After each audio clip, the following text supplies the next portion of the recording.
అయినా నరేంద్ర మోడీ కళ్ళు కనపట్టదా? మీడియాలో చూస్తూ ఉంటారు కదా.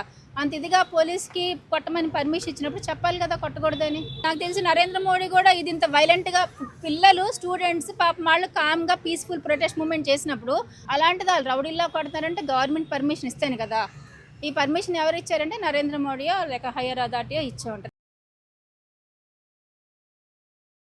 అంటే ఇప్పుడు నాకు తెలిసి నరేంద్ర మోడీ కూడా ఇది ఇంత వైలెంట్‌గా పిల్లలు, స్టూడెంట్స్ పాపం వాళ్ళు కామ్‌గా పీస్‌ఫుల్ ప్రొటెస్ట్ మూవ్‌మెంట్ చేసినప్పుడు వాళ్ళని కొట్టి, తిట్టి ఇంత వైలెంట్‌గా మారుద్దని ఎవ్వరు ఊహించలేదు. మీరు కూడా ఊహించలే, నేను కూడా ఊహించలేదు.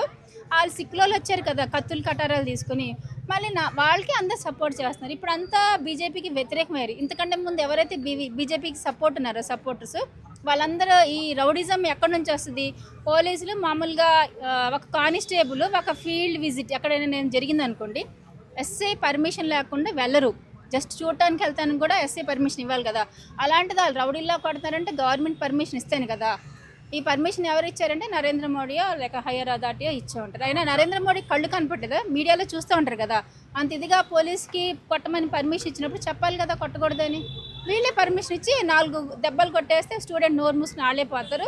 వీళ్ళ వెనకాల ఎవరు సపోర్ట్ లేరు. ఎవరున్నారు? ప్రకాష్ రాజ్ అదేంటి సైంటిస్ట్ని తీసుకెళ్ళిపోయా, సోనం తీసుకెళ్ళాక ఎవ్వలేరని ప్రకాష్ రాజ్ వచ్చారు. ఆయన మీద కూడా ఫాల్స్ ఎలిగేషన్స్. ఆయన వచ్చి మతాల గురించి, ఆటల గురించి, వీటి గురించి అని. సంవిధానం అంటే కాన్స్టిట్యూషన్. కొంతమందికి మీనింగ్ కూడా తెలియదు. సంవిధానం అంటే జై సంవిధానం అన్నారు. ఆయన ఇంకా ఏమీ దేవుడి పేరు అయితే ఎత్తలేదు కదా. సంవిధానం అంటే యాక్చువల్గా అది కాన్స్టిట్యూషన్ అని అంటారు.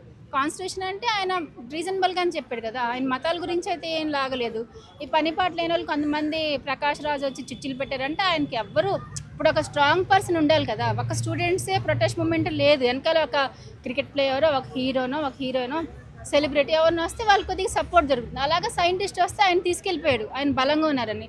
తర్వాత ప్రకాష్ రాజ్ గారు వచ్చి పాపం మండే ఉన్నారు. వీళ్ళెవ్వరూ హీరోలు వెళ్ళలేదు, క్రికెట్ ప్లేయర్స్ వెళ్ళలేదు, ఎవరు వెళ్ళలేదు, ఎవరు హెల్ప్ చేయకపోయేది కదా. మళ్ళీ వచ్చిన వాళ్ళకి పుల్లలు వేసి వాళ్ళు వచ్చి రెచ్చగొట్టారు, వీళ్ళు వచ్చి రెచ్చగొట్టారు, అంత ఫాల్స్ ఎలిగేషన్ చేస్తున్నారు సపోర్ట్గా వచ్చిన వాళ్ళు.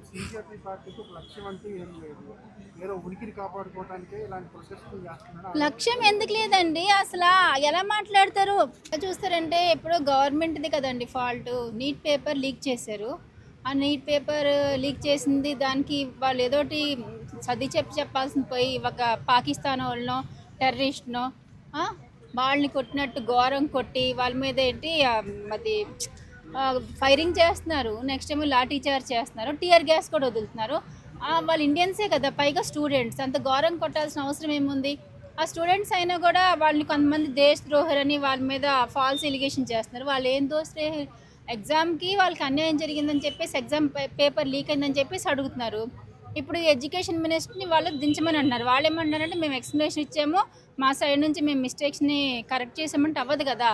వాళ్ళు గట్టిగా పట్టుబట్టారు. ఎందుకోసం అంటే ఎడ్యుకేషన్ మినిస్టర్ని ఒకసారి పదవుల నుంచి దించితే మళ్ళీ మళ్ళీ ఇలాంటి మిస్టేక్స్ జరగకుండా ఉంటాయని ఆ స్టూడెంట్స్ కాక్రోచ్ CJP పార్టీ వాళ్ళు గట్టి పట్టుబట్టారు. అది